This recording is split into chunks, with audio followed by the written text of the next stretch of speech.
Shabbat Shalom. Loach Shana, calendario. Según la cronología del libro de Shemot, Éxodo, mes sexto, del sábado 15 de agosto, día primero, Rosh Hodesh, hasta el sábado 12 de septiembre, día 29 de novilunio.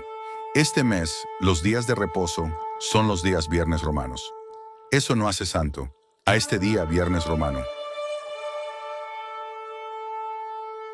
Días de Shabbat del mes sexto, año 5996, día primero, Rosh Hodesh Rishon, Éxodo 12:2, sábado 15 de agosto, primer brillo de la nueva luna, día séptimo, primer Shabbat, viernes 21 de agosto, luna cuarto creciente, día 14, segundo Shabbat, viernes 28 de agosto, un día antes de luna llena, día 21, tercer Shabbat, viernes 4 de septiembre, luna cuarto menguante, día 28, cuarto Shabbat, viernes 11 de septiembre, luna menguante. Día 15, lunar, mes sexto, luna llena. Génesis 1:14, Éxodo 2:2, Salmo 81:3. Viernes 28 a sábado 29 de agosto. Día 29 de novilunio. Mes sexto. Es día de nueva luna. Es Hodesh en hebreo. Primera Samuel 20:24. Viernes 11. A sábado 12 de septiembre. No se debe contar. Dentro de la semana de 7 días. Día primero, mes séptimo. Rosh Hodesh Rishon. Yom Teruah. Primer brillo de la nueva luna. Sábado 12 a domingo 13 de septiembre 2026. Día 15 lunar. Mes séptimo. Sukkot. Levítico 23:34. Luna llena. Génesis 1:14. Éxodo 2:2. Salmo 81:3. Domingo 27 de septiembre, primer día de Sukkot. Al sábado 3 de octubre, séptimo día de Sukkot. Día 22, día octavo. Shemini Atzeret.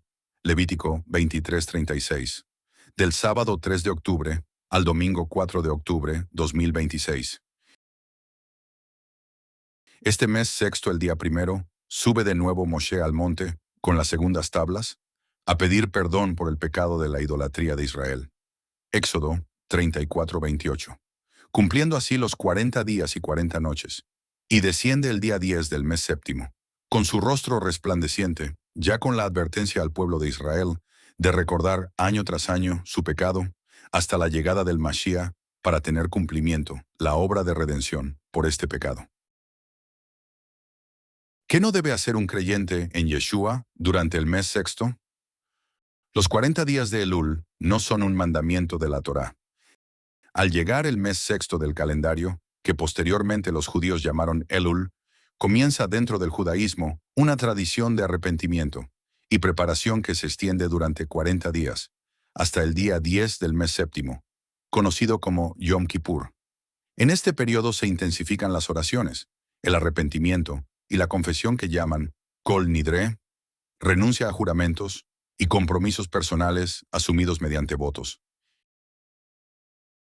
y diferentes prácticas religiosas, esperando llegar preparados al día de la expiación, como abstenerse de usar elementos con cuero, como señal de aflicción y humillación, o practicar el rito de caparot, tomando un gallo y pasándolo sobre la cabeza, como representación simbólica de que la culpa y el castigo recaigan sobre otro, y como el sustituto de redención mesiánica por el pecado del becerro de oro. El problema es hacer como si el Mashiach todavía no se ha revelado. El judaísmo que no reconoce a Yeshua como el Mashiach de Israel continúa esperando alcanzar cada año una condición favorable delante del Creador mediante este proceso de arrepentimiento. De allí proviene también la conocida idea tradicional de comenzar el año esperando ser inscritos y sellados favorablemente en el libro de la vida. Pero el creyente en Yeshua no puede regresar a un sistema religioso, como si el Mashiach todavía no se hubiera revelado. Nosotros no estamos esperando otro sacrificio. No estamos esperando otra sangre. No estamos esperando que un sacerdote vuelva a entrar cada año para hacer expiación. porque el Mashiach ya lo hizo, con su sacrificio por el pecado de Israel. El becerro de oro y la ruptura del pacto. Para comprender Yom Kippur, hay que regresar al Sinaí. Israel había entrado en pacto con Eloah, pero mientras Moshe estaba en el monte, el pueblo hizo el becerro de oro. El pacto fue quebrantado. Moshe descendió y rompió las tablas del testimonio sobre el becerro de oro. A partir de aquella ruptura, se comprende todo el trasfondo posterior de pecado, expiación, sacerdocio y sacrificio que encontramos desarrollado en la Torá. Y cada año, en Yom Kippur, el sumo sacerdote debía presentar sacrificios por el pecado. ¿Pero por qué debía hacerlo de nuevo al año siguiente? Pues aquellos sacrificios no podían quitar definitivamente el pecado. Yeshua cumplió la ley, que ningún hombre podía cumplir. Aquí es donde entra el libro de Hebreos, y lo dice de una manera contundente. De una vez y para siempre, Yeshua no tenía que ofrecer sacrificios año tras año. No tenía que entrar repetidamente, como lo hacía el sumo sacerdote. No tenía que volver a morir, cada año en Yom Kippur, algo parecido a la comunión, por transubstanciación del catolicismo. Hebreos 9 explica que el Mashiach entró de una vez para siempre, obteniendo redención. Hebreos 10 vuelve a insistir en lo mismo. Mediante una sola ofrenda realizó lo que los sacrificios repetidos nunca pudieron realizar de manera definitiva. Por eso está escrito que somos santificados mediante la ofrenda del cuerpo de Yeshua HaMashiach, hecha una vez para siempre. Hebreos 10:10. El Cordero sin mancha quita el pecado de Israel primeramente. Yeshua fue entregado durante Pesach como el Cordero sin mancha.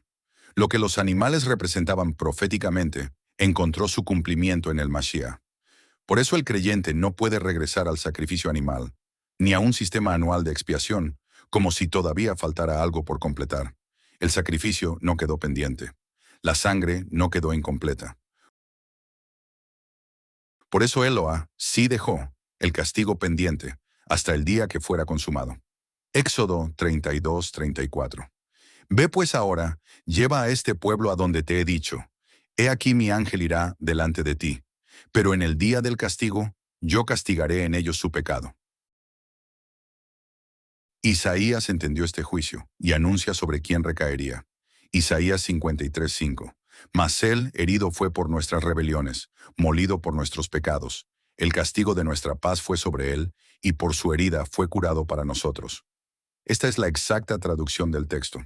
No es que por sus llagas fuéramos sanados, sino que por su herida, su muerte, fue curado, su resurrección, para que nosotros creyéramos. Caifás, siendo sumo sacerdote, exclamó que Yeshua moriría por la nación de Israel, y el texto inmediatamente amplía el alcance hacia los hijos de Israel dispersos. Juan 11, 49 al 52. Entonces Caifás, uno de ellos, sumo sacerdote aquel año, les dijo: Vosotros no sabéis nada, ni pensáis que nos conviene que un hombre muera por el pueblo, y no que toda la nación perezca, y no solamente por la nación, sino también para congregar en uno a los hijos de Eloah, que estaban dispersos. Por eso hay que tener en cuenta cuando Pablo dijo, primero el judío y luego el griego. De tal manera tendría de haber una puerta para que los gentiles pudieran entrar al reino y dejar de ser gentiles. Ni pensar que debían pertenecer a iglesia alguna, diferente al pacto que ya había sido establecido en Jeremías 31:31. Solo un pacto, con la casa de Judá y la casa de Israel. La unión de las dos casas. Mateo 15:24. Él respondiendo, dijo: No soy enviado sino a las ovejas perdidas de la casa de Israel. El pacto de Jeremías 31 se cumpliría con el sacrificio del Mesías en el madero y su posterior resurrección.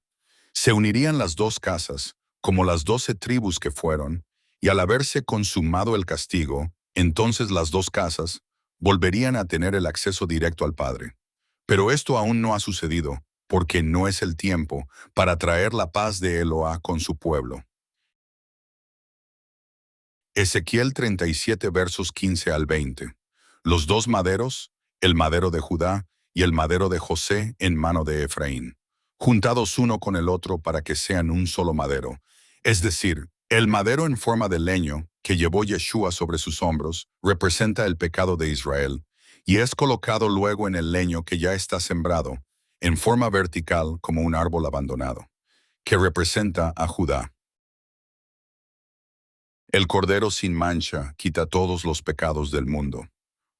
Luego de haber sido redimido Israel del pecado del becerro de oro, y así como dijo Pablo, primeramente el judío y luego el griego. A continuación, y según el concilio de Jerusalén, Pedro, Santiago y Pablo instruyen cómo deben entrar los gentiles y dejar de ser gentiles, y sin tener que pertenecer a ninguna iglesia, ya que eso ha llevado al reemplazo de Israel. De esta manera, aquellos que antes estaban alejados de la ciudadanía de Israel y de los pactos de la promesa son hechos cercanos por medio del Mashiach, como explica Efesios 2, 12 al 19. Y Pablo lo representa también en Romanos 11 como ramas de olivo silvestre que son injertadas en el olivo natural y pasan a participar de su raíz. Hechos 15, 19 al 21. Por lo cual yo juzgo que no se inquiete a los gentiles, que se convierten a Eloa, sino que se les escriba que se aparten de las contaminaciones de los ídolos, de fornicación, de ahogado y de sangre. Porque Moshe desde tiempos antiguos tiene en cada ciudad quien lo predique en las sinagogas, donde es leído cada día de reposo. Esto es arrepentimiento de pecados, empezando por estos 4 mandamientos. Pero luego que ya nos hayamos bautizado en las aguas, pasamos a ser parte del Israel del Sinaí, ya con el perdón y acceso al Padre, por medio de su Hijo Yeshua. Así de esta manera, y oyendo la Torá y los profetas, cada Shabbat obtenemos el conocimiento de quién es el verdadero Mashiach. No es solo por creer y tener fe, es por obedecer con obras los mandamientos, que nos lleva de una fe por la misericordia del Padre, para recibir su divina gracia. Santiago 2, 18 y 26. Pero alguno dirá, tú tienes fe y yo tengo obras. Muéstrame tu fe sin tus obras, y yo te mostraré mi fe por mis obras. Porque como el cuerpo sin espíritu está muerto, así también la fe sin obras está muerta. Si alguno dice que tiene fe, pero su manera de vivir no cambia, ¿dónde le está la evidencia de esa fe? Porque creer no consiste solamente en reconocer con la boca que Eloa existe. La verdadera fe lleva al hombre a hacer lo que Eloa manda, aun cuando cueste. Por eso Santiago dice, muéstrame lo que haces, y allí podré ver lo que realmente crees. Dejar de consumir sangre también es una obra, porque la obediencia se manifiesta físicamente en lo que hacemos. Apartarse de la fornicación es otra obra, porque implica abandonar una conducta que Eloa prohíbe. Primero se abandona aquello que contamina nuestra manera de vivir. Entonces la fe deja de ser solamente una confesión y comienza a producir una vida espiritual de obediencia. Primera, Corintios 5:7. Limpiaos, pues, de la vieja levadura, para que seáis nueva masa, sin levadura como sois, porque nuestro Pesach, que es Mashiach, ya fue sacrificado por nosotros. Pablo confirma que Pesach se cumple en Mashiach, no queda fuera de la obra expiatoria de Yom Kippur. Tal como Caifás dijo que uno debía morir por el pueblo, y no toda la nación, Yeshua se presenta como aquel sacrificio que carga con el pecado de Israel y lleva a su cumplimiento lo que los sacrificios anuales no podían resolver de manera definitiva. Yom Kippur se cumple en Pesach, cuando se castiga el pecado. Éxodo 32:34. Ve pues ahora, lleva a este pueblo a donde te he dicho, he aquí mi ángel irá delante de ti, pero en el día del castigo yo castigaré en ellos su pecado. El pecado del becerro de oro no quedó olvidado ni sin consecuencia. Eloa permitió que el pueblo continuara su camino, pero dejó establecido un día del castigo. el cual duró 1500 años en llegar hasta la manifestación del Mashiach, cuando aquella desobediencia sería finalmente tomada en cuenta. Éxodo 34-35. Y al mirar los hijos de Israel el rostro de Moshe, veían que la piel de su rostro era resplandeciente, y volvía Moshe a poner el velo sobre su rostro, hasta que entraba a hablar con Eloá. Moshe cubría su rostro con un velo, el resplandor que el pueblo no podía contemplar directamente. 1500 años después, en la muerte de Yeshua, el velo del templo se rasgó de arriba a abajo. Lo que estaba cubierto quedó abierto. Así, el velo pasa de representar una separación a señalar que por medio del Mashiach se abre el acceso a Eloá. 2 Corintios 3:7. Y si el ministerio de muerte, grabado con letras en piedras, fue con gloria, tanto que los hijos de Israel no pudieron fijar la vista en el rostro de Moshe a causa de la gloria de su rostro, la cual había de perecer. Muchos interpretan en este texto que pereció fue el antiguo pacto, la ley de Moshe, algo muy lejos de la realidad. Pues como Pablo explica en el libro de Hebreos, donde se determina que el antiguo sacerdocio de Levítico 16, escrito en letras de piedra, es el que perece, para dar paso al sacerdocio según el orden de Melquisedec. Moshe, al descender del monte, cuando tenía el rostro resplandeciente, que era la sombra de que el Mesías, y siendo testigo en el monte de lo que habría de ejecutar. Dicho de otra manera, quien piense que la ley de Moshe, escrita en el antiguo pacto, fue abolida, entonces no ha entendido cuando el Mashiach dijo, no he venido a abolir la ley y los profetas. Pues el mismo Mashiach advirtió, vete y no peques más. Hebreos 10:29.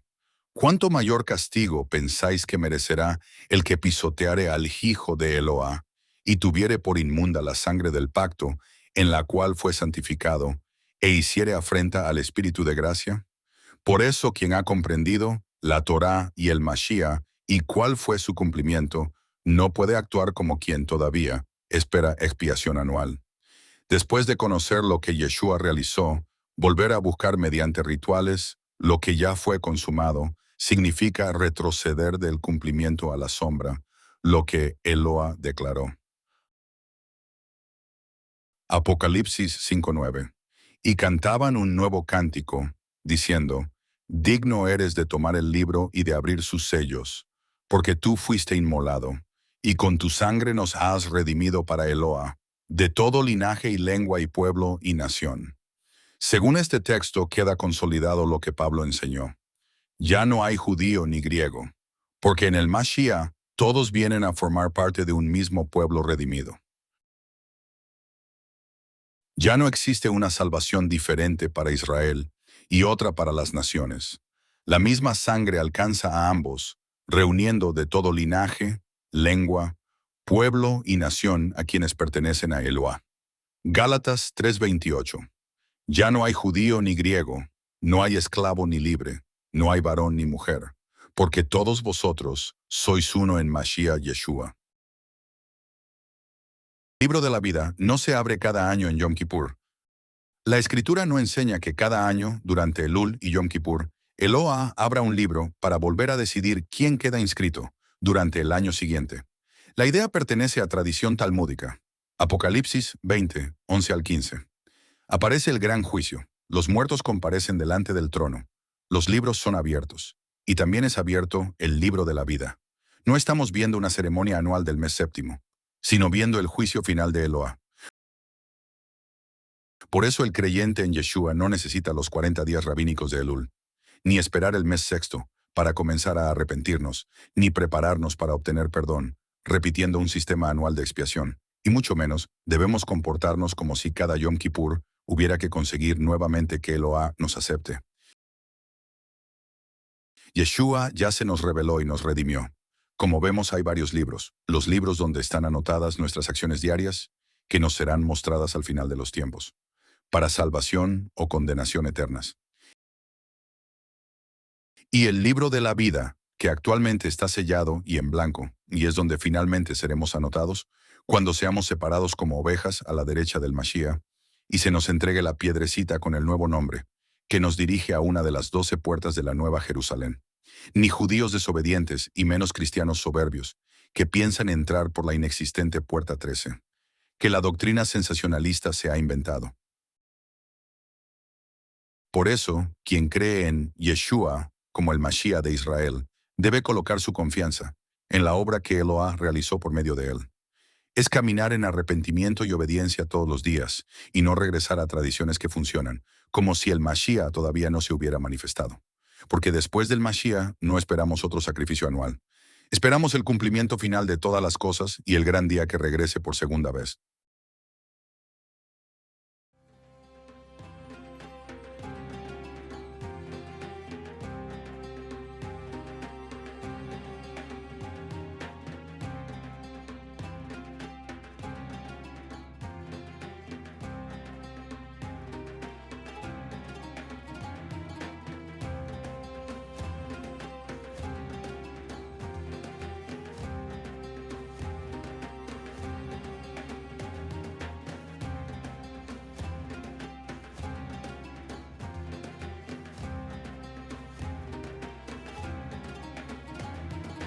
Eloah le entrega las segundas tablas a Moshe en el Sinaí.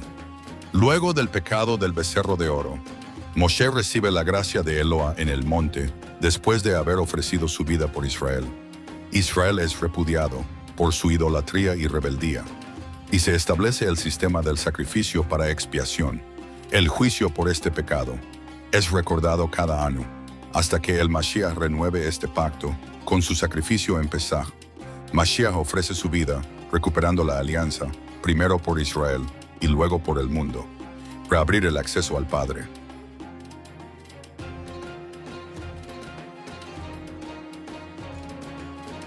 Shabbat Shalom, que sea un mes bueno y tranquilo para todos nosotros.